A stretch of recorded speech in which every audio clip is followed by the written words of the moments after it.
Bola, Kumbate, Birada, Aguanta, Pirmira, Trisira. Hinahakot namin yung kahoy dun sa pinaglalagarian nito guys. Para magamit namin. Gawing upuan. Dami ng paggagamitan nito guys. Oh. Mahogani at saka Gimalina. Gimalena. Guys oh. Oh. Para yan doon sa ano, ginawa naming kubos taso yan oh. Ayan guys oh, yan. Oh. May hagdanan na doon. Yan oh, nasa taas yan. Second floor. Oh. Ayan guys. Oh. Magagamit na namin to. Right. Dami niyan oh guys oh. Gawin naming upuan. Puntahan natin yung site kung saan dito pinuputol yung puno ng mahogani at saka Gimalina.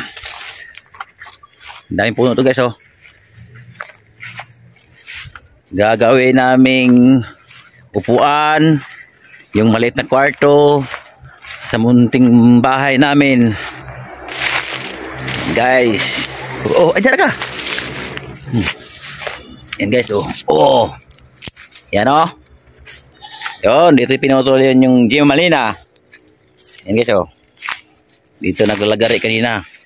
Nilalagari yung power show. Chincho. Tapos kabila naman yung mahogani. Yan guys. Yan natin. Aray. Yan oh. Talahiban. Yan, ito puno na natumbahan to kaya pinutol na rin namin. Mahogani, natumbahan kanina eh, pagputol eh. Yan. Ang daming kawayan dyan guys oh. Ito sa kabila rin meron rin oh. Yan oh, di ba? Oh. Ito maraming sirin dito guys oh. Ganda to sa tanim mga bulaklak.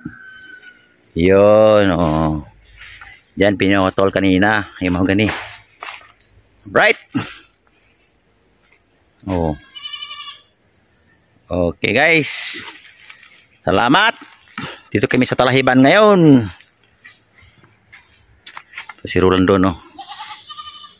Pinagkukuha namin yung mga retaso dahil mga gamit namin to eh. Gawa ng kulungan ng manok. Ayan oh, yung mga retaso palyo. Yan, masarap. Ano yan? Gawing ano? Furniture, upuan. Ano yung malapit sa balat, yung gilid ng kahoy, tablon, taliyo. Okay, thank you. Oh, muna. Alright, salamat. Thank you for watching. Bye bye. Love you all.